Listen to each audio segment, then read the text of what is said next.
Assalamu alaikum. Dear students, I'm going to explain basic concepts of income tax in this video. First of all, we should know what is tax. Tax is a compulsory contribution to the state, that is to the government revenue, levied by the government on income of employees or profits of business or goods and services sold or manufactured in a country. It may be direct tax or indirect tax. Direct taxes are those taxes which are directly paid by an assessee or a person or a company out of its income or wealth, etc. There are some examples of direct taxes here: income tax, gift tax, corporate tax, interest tax, securities transaction tax, wealth tax, estate duty, fringe benefit tax, etc. Wealth tax has been abolished in India. We don't have wealth tax nowadays. And then indirect taxes, taxes which are indirectly paid by people. For example, we don't pay directly GST on the goods and services availed by us from our pocket. What is done is the GST is included in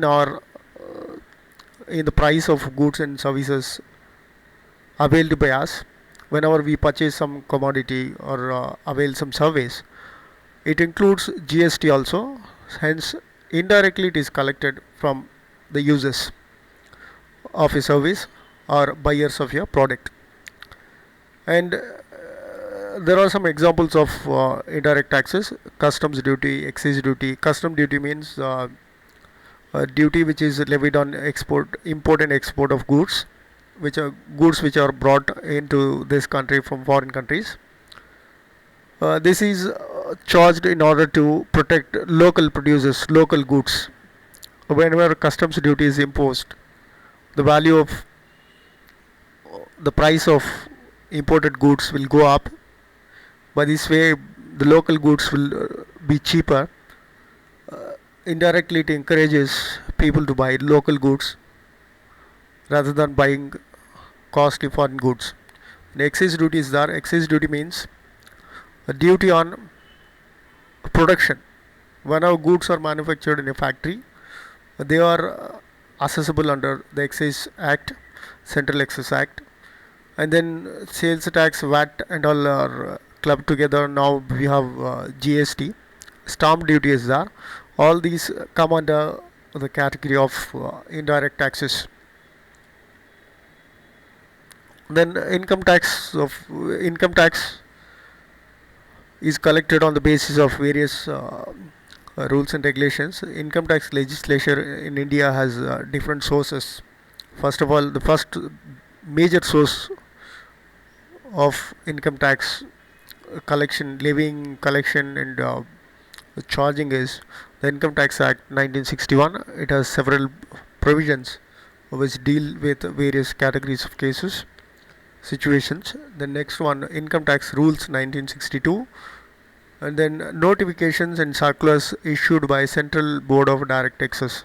Central Board of Direct Taxes is responsible for framing various rules and regulations relevant for collection of income tax in India, and then it issues notifications and circulars as and when required from time to time, which will guide the administrators of income tax in India.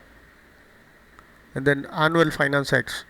Every year a budget is presented in the parliament during the month of February. At the same time, finance act of every year is presented in the parliament. That finance act of every year provides for the slab rates, that is rates of taxes to be levied on various slabs of income. And then judicial pronouncements, that is judgments given by Supreme Court and High Court, also provide for a basis for collection of income tax in India. Let me say something about Income Tax Act of 1961. Income Tax Act 1961 was implemented in India from 1st April of 1962. It has several provisions which may be categorized into four types. First one, charging sections. Sections which provide for charging of tax on various types of incomes. And then collection of tax. It provides for collection of tax at various rates on various types of incomes. And then it defines the powers, duties and responsibilities of income tax authorities. Then procedures. It has procedures to be followed in different circumstances which are helpful in dealing with various types of assessees and their income, etc. Then let us see what is income as per section 2 subsection 24 of the Income Tax Act 1961. It includes 17 items which are categorized or which are included as income, which are defined as income for the purpose of Income Tax Act 1961. First one is profits or gains of business or profession. Whenever a person does some business and he gets some income, that is some profit out of that is considered as income on which tax is payable. Then gains of profits and gains of business or profession. If a person practices a profession, like a doctor is there, he is practicing his medical profession. Whenever he gets some income out of that will be categorized under this category, taken under this category. And then a lawyer, if he is practicing in India and getting some income out of that, like court fee, this as a lawyer, if he is charging fees from his clients, that will be considered as income. Then dividend means amount of profit distributed among the shareholders by a company. Dividend from an Indian company is taxable, not taxable, whereas dividend from a foreign company as well as dividend from a cooperative society are taxable. Then voluntary contribution, whatever voluntary contribution made by an associate or an employer to the associate is taxable. Then value of perquisite. Perquisite means in addition to salary of a person, he will be provided some additional benefits or facilities for rendering his service. So such facilities are considered as perquisites. They are taxable. Then export incentives. A company engaged in export of goods and services will be receiving some incentive, that is benefits from the central government or a state government in order to encourage them to do more business which yields more foreign exchange for the country. In such case, that is also considered as taxable income. Then interest, salary, bonus or commission or remuneration earned by a partner. If somebody is a partner in a partnership firm, he is getting interest on his capital, then salary for his service to the partnership firm, a bonus or commission he is getting, that is also considered as a income for the purpose of income tax. Then the seventh item, capital gains chargeable under section 45. Capital gain means gain arising out of a transfer of capital assets. Whenever a person sells or transfers his capital assets, he would be getting some gain on that. That gain is also taxable, which is called capital gain. There are two types of capital gains: short-term capital gain and long-term capital gain. Profits and gains from business of banking. For example, we have a lot of banks in India, like Canara Bank, State Bank, whatever bank is there. Whatever income generated by these banks through banking services is taxable. Then winning from lotteries, crossword puzzles, races, etc. Whether the lotteries are banned or legal or illegal, that is a different thing. Whatever income generated from lotteries, for example, in Tamil Nadu, lottery business has been banned by the government of Tamil Nadu. In spite of that, if a person is getting some income from a lottery of a different state, then he has to pay tax on that. Then crossword puzzles, if a person is participating in some puzzle, he is doing it well, getting some profit, sorry, price on that, that is also taxable. Then deemed incomes. In certain cases, income of other persons are included into the income of necessity. For example, a parent has two children, minor children, who are talented. Out of their, because of their talent or skill, they are getting some income. For example, they are singers or players, getting a lot of endorsement or advertisement revenue. That will be included into the income of a parent whose income is more than the other one. If father's income is more than mother's income, then the income of children will be added to father's income. And fund contributions such as provident fund, superannuation fund, etc. Companies contribute for provident fund of employees. Whenever an employer provides some amount towards the provident fund of an employee, that is also treated as income in the hands of the employee. Then amount received under key man insurance policy, including bonus thereon, that is also considered as income. Then amount received under agreement. If a person is receiving some amount under agreement for not carrying out an activity in relation to any business or not sharing any know-how, patent, copyright, etc., in such case that is also treated as an income. Benefit or perquisite received from a company. Apart from salary, employees get additional benefits like a house which is free of cost, or a car along with driver and all is provided by companies to the employees based on their level. So in such case, the value of such benefits or perquisites will be added to their salary, which which will also become part of their income. Then gift as defined under section 56 subsection 2 subsection class 6. Any sum of money exceeding rupees 50,000 received from a person other than his relative, close relative, is taxable under the Income Tax Act. Any consideration received for issue of shares is also considered as income. Any sum of money referred to in class 9 or subsection 2 of section 56, that is income from other source, that is also. Next one, assessee. As per section 2 subsection 7 of Income Tax Act 1961, assessee means a person by whom any tax or any other sum of money is due or payable to the government, that is under this act.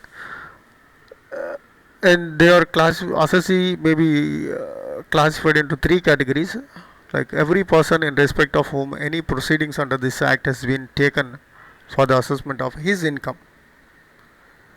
Then second category, every person who is deemed to be an assessee under the provisions of this act. Deemed assessee. Deemed assessee means a person who is liable to pay tax for income of other persons.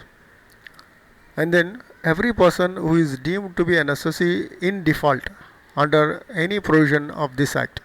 So these are three types of assessee. Then assessment year. Assessment year means the period of 12 months commencing on 1st April of every year and ending on 31st March of next year. Income of previous year of an assessee is taxed during the following assessment year at the rates prescribed by the relevant Finance Act. For example, the current assessment year is 2020 and 21, that is from 1st April 2020 to 31st March 2021 is the current assessment year. In such case, the previous year will be the period preceding this 12 months, that is 1st April 2019 to 31st March 2020 is the previous year. So two things are clear here, assessment year and previous year. Then person.